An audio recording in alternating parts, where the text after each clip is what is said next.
हमारे दो बंधु जो शिक्षक हैं, विधि के शिक्षक हैं, हमारे आदरणीय इंस्पेक्टर साहब और हमारे अधिवक्ता बंधु, ये हमारे चतुर्वेदी जी, जिनका भी एचजीएस में सिलेक्शन मतलब क्वालिफाई कर गए हैं, रिटेन क्वालिफाई कर गए हैं बिहार का जजी के लिए।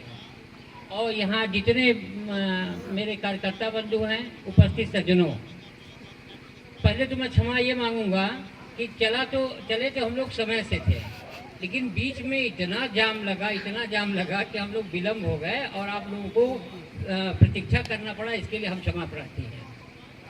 अभी जब मैं इस कैंपस में आया था, इस प्रांगण में, विद्यालय के प्रांगण में आया था, तो मुझे ये देख करके, आप लोगों की इतनी अच्छी संख्या में देख करके, बड़ी मतलब इतने इंटीरियर के गांव में, इतने अंदर के गांव में आप लोगों की इतनी अच्छी संख्या में देख के मुझे ये एहसास हो गया कि कितने जागरूक आप लोग हैं।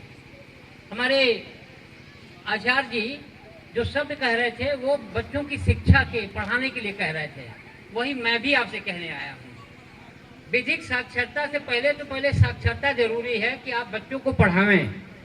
आप में से क्या कोई इसमें बता सकता है, कोई कह सकता है कि इसमें से कौन सा बच्चा जज हो जाएगा, कौन सा कलेक्टर हो जाएगा, कौन सा आईपीएस, कौन पीसीएस हो जाएगा? कोई इसमें कह सकता है? लेकिन मैं भी ऐसे ही जगह से निकला हुआ हूँ, इसलिए मैं आपसे ये कहना है, मुझे बड़ी खुशी होगी कि आपको इस स्तर पर नहीं पता चल रहा है, बीज के स्तर पर नहीं पता चलेगा कि कितना मीठा आम या कितना मीठा पेड़ ये फल देगा। इसलिए इसको संरक्षित करिए, बढ़िया खूब इसको इसकी बढ़िया से रखवाली करिए, निश्चित है इसका परिणाम बहुत अच्छा निकलेगा। अब आज मुझे ये बताया गया कि विशेष करके पारिवारिक संबंधों को लेकर के ये संगोष्ठी आयोजित की गई है। देखिए, हमारे जो भारतवर्ष में जो जीने का तरीका है कितना बढ़िया निर्धारित था। बहुत सी चीजें तो हमारे दैनिक जीवन में कथानक के रूप में ही है। रहीम जी का वो दोहा सबको याद होगा, रहीमन धागा प्रेम का मत तोड़ो चटकाए, जोड़े तो जुड़ जाए परंतु गांठ पड़ जाए।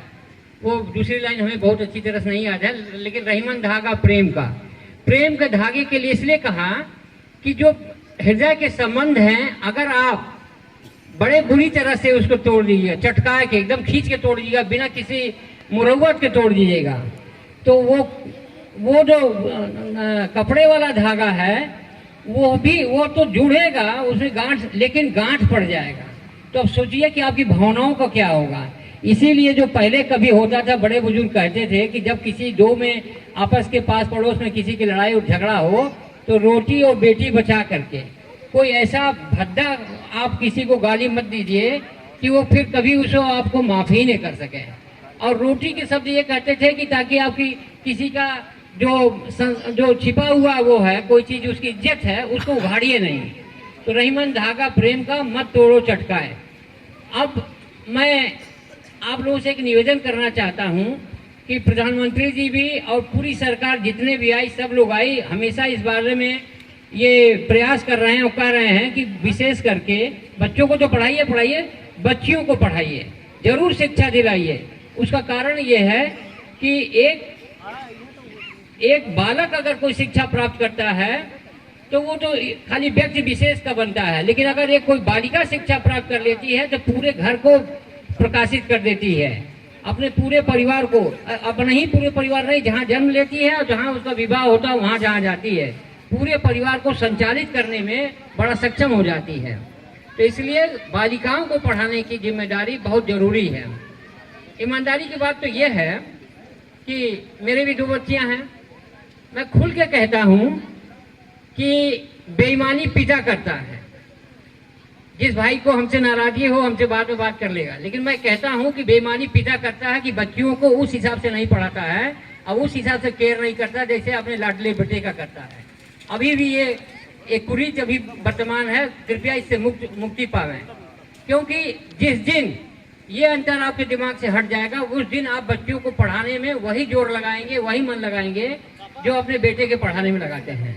इसलिए आप सबसे निवेदन है कि बच्चों को शिक्षा दें। हमारे महान नीतिज्ञ चाणक्य ने कहा था कि माता बैरी पिता शत्रु एन बालों पाठिता, जिनका बालक शिक्षित नहीं है उसके माता बैरी हैं उसके लिए और पिता शत्रु के समान हैं, जिन्होंने अपने बच्चों को शिक्षा नहीं दी है। तो इस लांछन से बचिए कि आप इस कैटेगरी में नहीं आवे। अब हमारे देखिए न्यायिक अधिकारी मुंसिफ साहब आ गए हैं इस परिवार के लिए एक मार्गदर्शन देने के लिए। उनका स्वागत किया जाता है। आइए।